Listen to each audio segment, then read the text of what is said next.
இருந்தது. உடனே இந்த சந்தர்ப்பத்தை பயன்படுத்தி நான் அங்கிருந்து விடுதலை புலிகளின் கட்டுப்பாட்டிலிருந்து வெளியேறி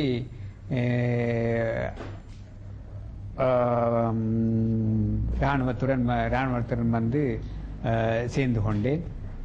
பின்னர் அங்கிருந்து அவர்கள் என்னையும் எனது குடும்பத்தினரையும் வள்ளிபுரம் என்ற பகுதி என்ற முகாமுக்கு கொண்டு வந்திருந்தார்கள். வள்ளிபுரத்தில் நான் அங்கிருந்த ஆபீசர்களுடன் நான் எனது நிலையை நான் விடுதலை புலி உறுப்பினர் நான் அந்த ஏமாச என்று அறிமுகப்படுத்தி கொண்டேன்.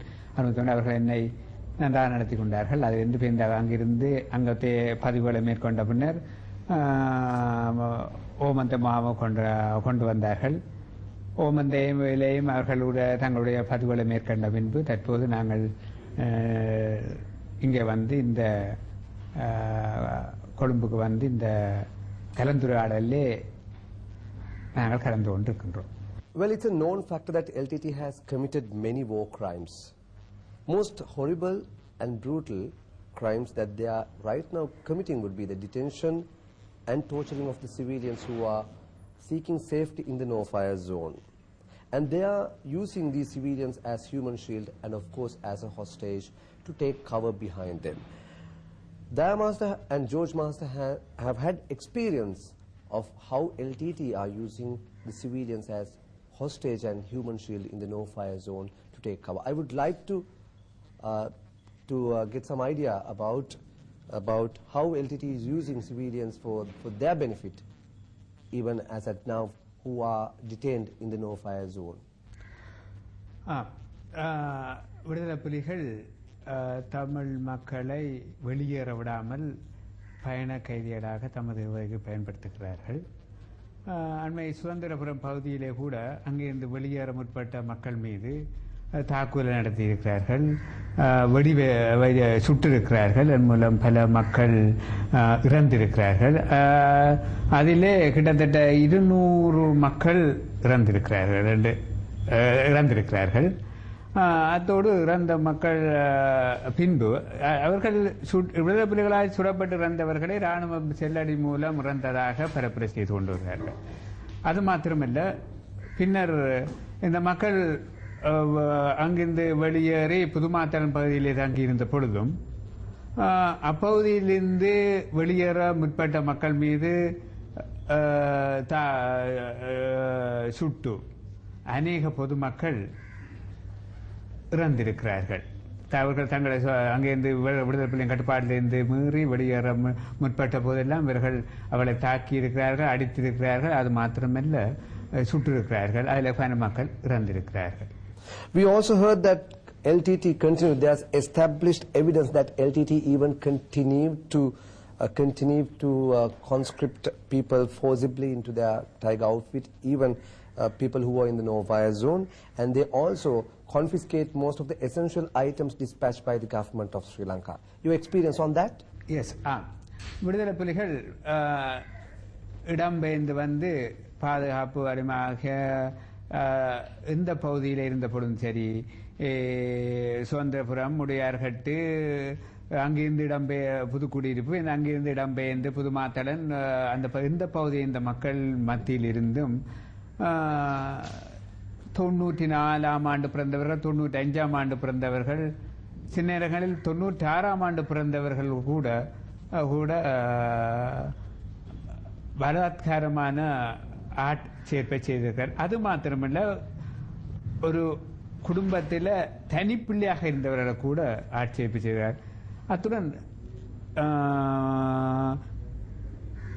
சுகமீனமிட்டிருக்கின்ற இருதய நோய், சிறுநீரக போன்ற நோயால் பாதிக்கப்பட்டவர்களை கூட இவர்கள்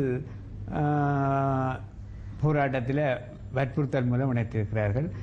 அப்போது வற்புறுத்தல் மூலம் இணைக்கின்ற போது பெற்றோர்கள் அதனை எதிர்க்கிறார்கள், எதிர்த்து தாக்குகிறார்கள். எதிர்த்து அவர்களின் பிள்ளைகளை விடுவிப்பதற்காக காவல்துறையினர் இணைப்புக்கு செய்ய வந்தவர்கள் தாக்குகிறார்கள். ஆனால் அவர்கள் திருப்பி அம்மக்களை தாக்கிவிட்டு அந்த பிள்ளைகளை வற்புறுத்தலாக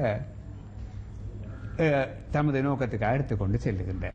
George Master, would you like to share your experiences? I know that you had a tough terrain in crossing over from the tiger-held areas to the government-controlled areas.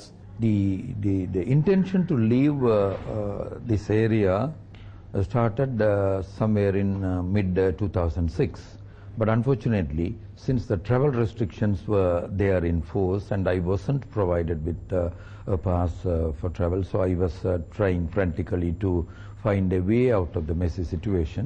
And and after the humanitarian operations were started, little by little people were moving from vantage points convenient to escape without being noticed by the LTT. But unfortunately, every point where people could move away from LTT control was manned by LTT cadres, and therefore civilians met with violence, and many of them died in that, many of them were injured. So that actually created a sense of panic in my mind, and I just couldn't, as an old person, I couldn't positively make a decision to dare cross that line and get shot. So I was waiting for some more convenient time, and in the process we were moving from place to place, you know, from Udayarkat to Viswamadu, Udayarkat to Sudandarapuram, like that we were moving from place to place. And while at Sudandarapuram there were a couple of openings. Some people suggested that I accompany them, but then the reports I heard was that there was serious attack from LTT cadres for all those who are daring to escape their area. So again I came to Devipuram without daring to move. But when I came to Mullivaikal, that was Mullivaikal, and from Mullivaikal on the 17th of April I had to go to Valayurmadam to draw my pension. I had to walk along the sea coast, reached Valayurmadam, drew my pension, and then my relatives, my village relatives were in Pudumathalan, and therefore I decided to go and have a look at those children, because I've been separated from there for about 2 weeks.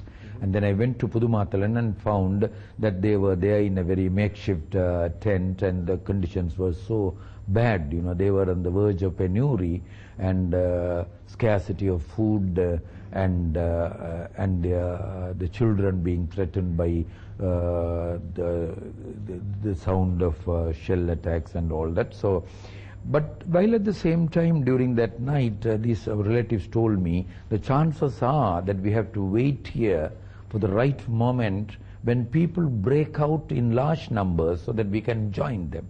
So I took the risk and then decided to stay with them, 18th, 19th. And on the 20th morning, around 4 a.m., we found large numbers of people moving in the direction of the hospital.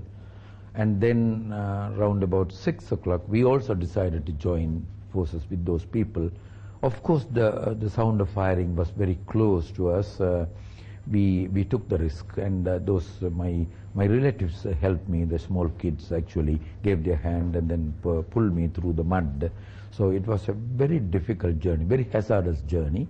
But I decided that I am going to take it, even if I get shot, if it is going to be death, like David in that famous novel I Am David. Once I get shot, that is the end of it, and thereafter I will not know what happens to me. So if that becomes my fate, well, take it. Otherwise, I would be lucky to come into safe hands. And I was lucky. I was able to cross over, and here I am.